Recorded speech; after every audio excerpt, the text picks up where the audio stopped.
방역 당국이 다시 한번 코로나 격리 치료 체계 개편을 결정했습니다. 모든 재택 치료자를 대상으로 했던 유선 모니터링은 앞으로는 고위험군만 하는 등의 큰 변화가 생기는데요.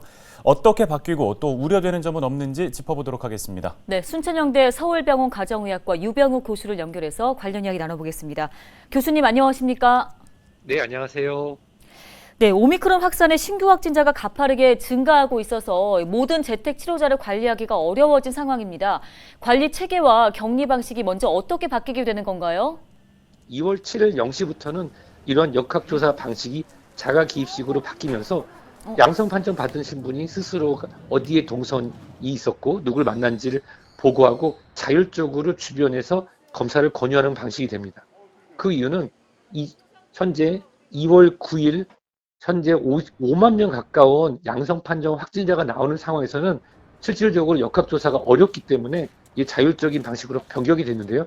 일각에서는 이런 자율적인 역학조사 방식이 방역에 구멍이 되지 않는 것이냐라고 하는 그런 걱정인데 사실 그런 부담도 있지만 우리와 우리 가족 그리고 우리의 사회를 지키기 위해서 양성 판정 받으신 분들이 자율적으로 양심에 따라서 보고할 것이라 생각됩니다. 또 하나는 오늘 2월 9일 0시를 기준으로 해서 실질적으로 예방접종을 하신 분, 하신 않으신 분의 기존의 7일 또는 10일의 자가격리 기간에 대한 부분이 7일로 통일이 되는데요. 이 부분은 실제로 적은 인력으로 많은 분들을 관리하기 위해서 좀 단일화하고 효율적인 것으로 진행됩니다.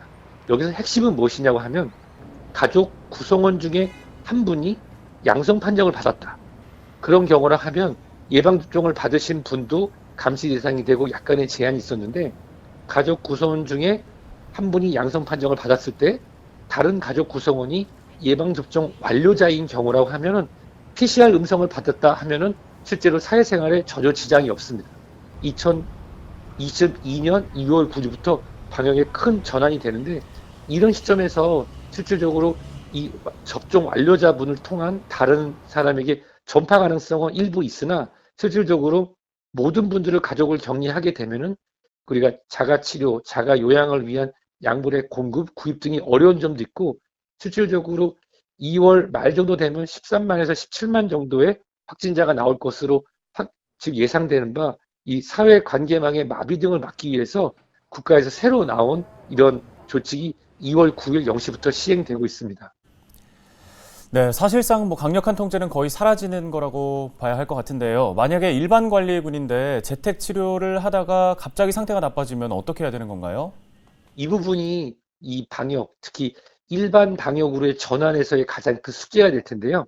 아마도 후속으로 발표가 날 거로 생각되는데 예를 들어서 기존에 양성 확진을 받으신 분 같은 경우는 방역 차량으로만 병원이 이송이 가능했습니다만은 아마도 이제는 자가 등을 통해서 우리가 이 재택 요양, 재택 치료를 받던 중에 악화되신 분들이 이제 60세 이상인 경우에는 모니터링이 진행되지만 아닌 경우에는 증상이 있을 때만 저희가 전화를 드리게 되거든요.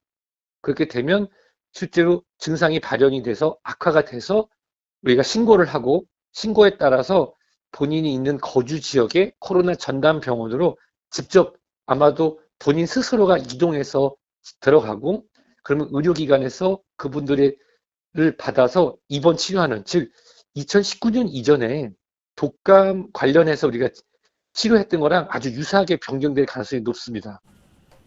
네, 상황이 이렇다 보니 추가적인 대책이 필요하다는 지적도 있습니다. 교수님 생각하실 때 어떤 대책들이 마련돼야 할까요? 우선은 사회적 동의를 위한 과학적 근거의 마련이 중요합니다.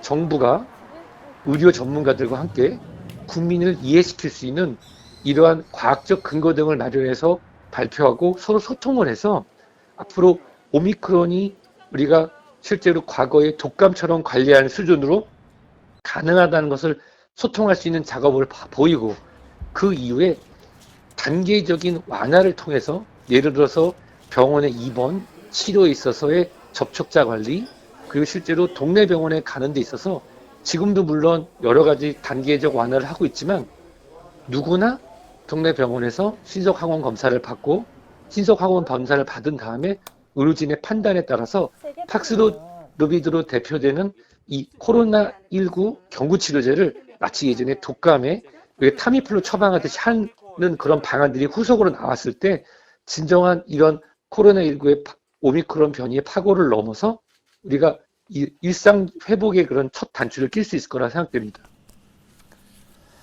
네, 오늘 도움 말씀 여기까지 듣겠습니다. 순천향대 서울병원 유병욱 교수였습니다.